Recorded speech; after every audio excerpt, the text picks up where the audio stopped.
Apa itu asuransi? Asuransi merupakan sebuah perjanjian antara dua orang atau lebih di mana pihak tertanggung membayarkan kontribusi, premi, ataupun iuran untuk mendapatkan penggantian atas risiko kerusakan, kerugian, ataupun kehilangan yang terjadi akibat peristiwa yang tidak terduga. Dasar hukum asuransi, Undang-Undang Perasuransian Nomor 40 Tahun 2014 tentang asuransi, KUHP Pasal 1320 dan Pasal 1774, KUHD Bab 9 Pasal 246, Peraturan Pemerintah Nomor 73 Tahun 1992 dan Peraturan Pemerintah Nomor 463 Tahun 1999. Apa saja manfaat asuransi? Memberikan ketenangan, meminimalisir kerugian, sebagai investasi dan tabungan, membantu mengatur keuangan.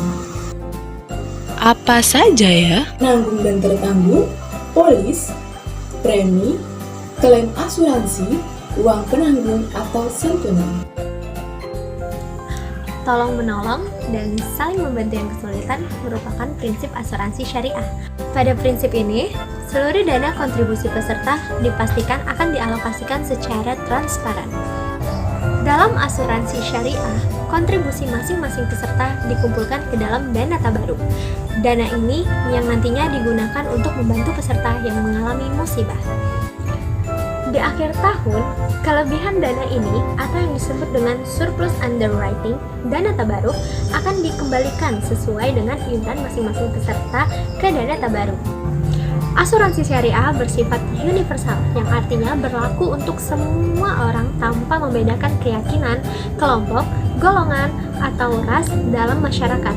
Tidak hanya itu, asuransi syariah itu juga bersifat adil dan fleksibel. Jika memilih produk asuransi dengan investasi, maka sebagian dana tabaruk yang dikumpulkan akan diinvestasikan ke produk-produk yang dikelola secara syariah. Dan tentunya dijamin kehalalannya dan pastinya ada Dewan Pengawas Syariah.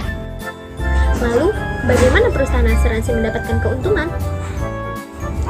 Perusahaan asuransi akan menetapkan biaya yang disebut dengan ujroh di awal kontrak. Setiap tahunnya, penggunaan dana tabaruk, investasi, dan biaya-biaya pengelolaan akan dilaporkan ke peserta secara transparan. Asuransi syariah dengan asuransi konvensional. Yang pertama, ada prinsip pertanggungan. Dalam asuransi syariah, pertanggungan risiko dilakukan dengan pola saling menanggung risiko atau berbagi risiko antara perusahaan asuransi dengan peserta asuransi. Nah, sedangkan pada asuransi konvensional, pertanggungan risiko dilakukan dengan pola memindahkan risiko secara penuh dari peserta ke perusahaan asuransi. Kedua, ada akad atau perjanjian. Pada asuransi syariah, akad yang digunakan adalah akad takaful atau tolong-menolong. Jadi, jika ada salah satu peserta yang tertimpa musibah, peserta lain akan membantu menggunakan dana tabaruk. Sedangkan pada asuransi konvensional, akad yang digunakan adalah akad tadabuli atau akad jual beli, di mana setiap pihak, baik peserta atau perusahaan asuransi, akan saling memahami atau menyetujui transaksi yang terjadi. Tiga, ada pengelolaan dana. Pada asuransi syariah, dana sepenuhnya milik peserta asuransi, dan perusahaan hanya menjadi pengelola dana tanpa hak memiliki. Dana yang dikelola harus sesuai syariat Islam untuk kepentingan atau keuntungan peserta asuransi. Nah, sedangkan pada asuransi konvensional, perusahaan memiliki wewenang penuh untuk mengalokasikan dana kemana saja tanpa ada batasan haram ke halalnya. Atau terakhir ada dana hangus. Pada asuransi syariah tidak ada istilah dana hangus. Jadi dana tetap akan dapat ditarik meskipun nanti ada sebagian kecil yang harus diikhlaskan sebagai dana tabaruk. Jadi jika peserta asuransi tidak dapat melanjutkan asuransi syariah, dana tetap dapat ditarik secara penuh sesuai apa yang telah dibayarkan kepada perusahaan asuransi syariah. Nah, sedangkan pada konvensional, status dana langsung hangus jika masa polis berakhir, tidak sanggup melanjutkan premi berjalan, dan ketentuan lain. Di Indonesia, perusahaan asuransi syariah dibagi menjadi dua. Yang pertama, perusahaan full asuransi syariah, yaitu perusahaan yang secara khusus didirikan untuk asuransi syariah. Yang kedua, unit asuransi syariah, yaitu unit usaha dari perusahaan asuransi konvensional yang mengurus asuransi syariah. Kedua perusahaan tersebut sama-sama harus diawasi oleh Dewan Pengawas Syariah. Perkembangan asuransi syariah di Indonesia terus mengalami peningkatan sejak tahun 2015. Bahkan pada tahun 2015 dan 2016, pertumbuhan asuransi syariah di Indonesia Indonesia mencapai 2 digit. Lalu pada tahun 2018 mengalami penurunan yang cukup drastis, dan pada tahun 2019 angka pertumbuhan asuransi syariah di Indonesia mencapai 8,44%. Secara perkembangan perusahaan, hingga tahun 2019 OJK mencatat terdapat total 62 perusahaan asuransi dan reasuransi syariah yang terdaftar.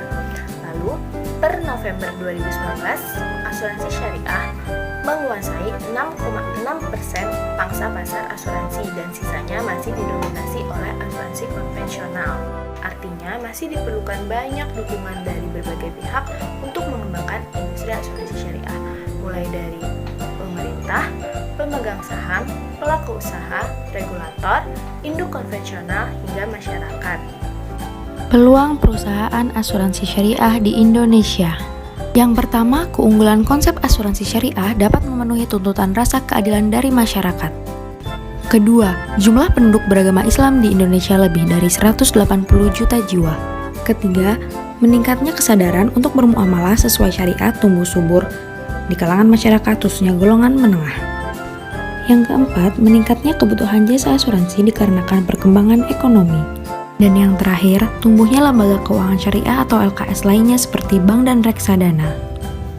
Tantangan asuransi syariah di Indonesia.